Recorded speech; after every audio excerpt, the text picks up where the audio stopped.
so here we are trying to demonstrate snap rolls. Positive flicks in the level line and in the vertical line.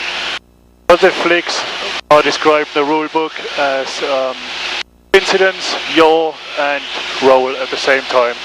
The inputs are pitch, yaw, roll in about half-second segregation from each other, and that sequence must always be kept. The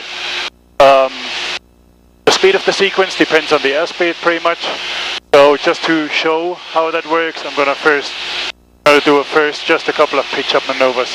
Pitch-up means we're just going to pull until the airplane reaches the critical angle of attack, or the desirable angle of attack in this instance. For competition, you want to show about 15 degrees in pitch, and not 45, because you're going to piss all the energy away. So we are at 110, 150 knots, which is fine. Timing a little bit, which means I got too much power here.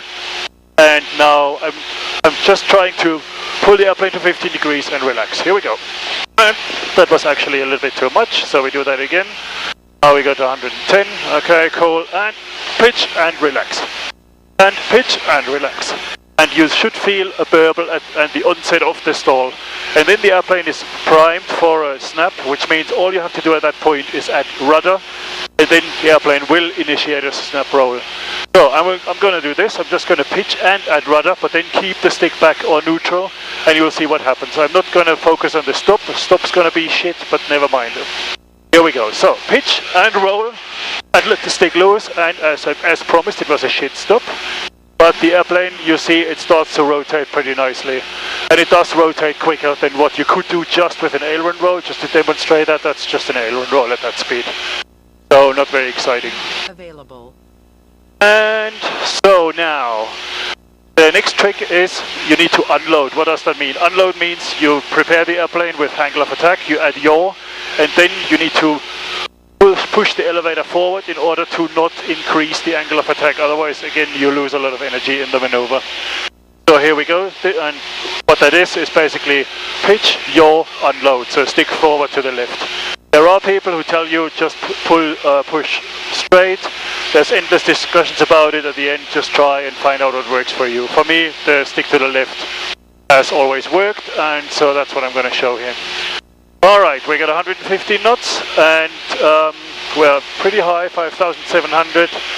And here we go. And pitch, yaw, and unload, and stop. Was 5 degrees under, little wonker, and let's try that again. More power, 110, 115 knots. And here we go. Pitch, yaw, unload, and stop. Little better. So, try that at a little bit higher speed. Let's do 130 this time. Here we go, 130-ish, close enough. And I do that again. Pitch, yaw, unload. Pitch, yaw, unload, and stop. That didn't really stall in the classical sense because I was too hectic. Let me do that again. Here we go. And over. So now the next thing, I'm going to do a double roll. You can see what it takes to maintain the airplane in that rotation.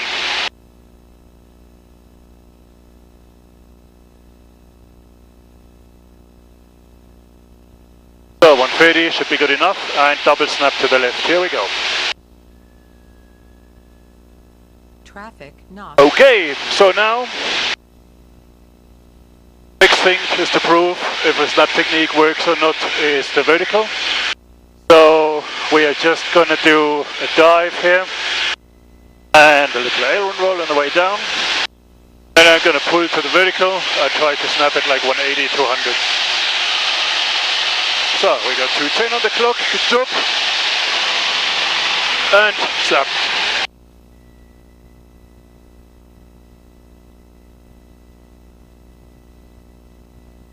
And we do a hammerhead.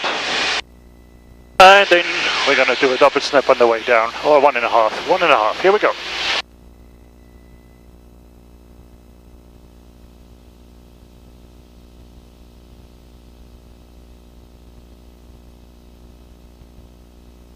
Alright, because this is fun, let's do that again so you can see the inputs better. But let's do it on a different heading so the sun shines actually in the cockpit and you can see something.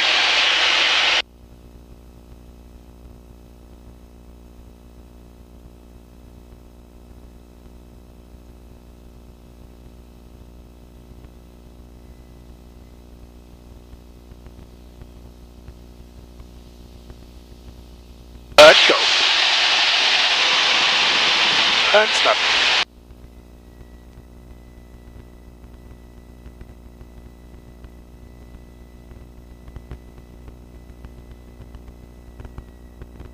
And flick on the way down.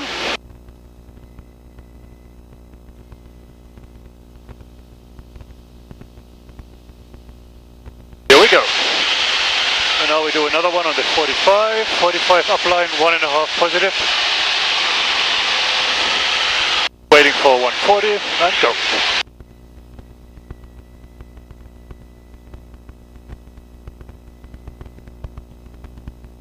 Another slow speed snap.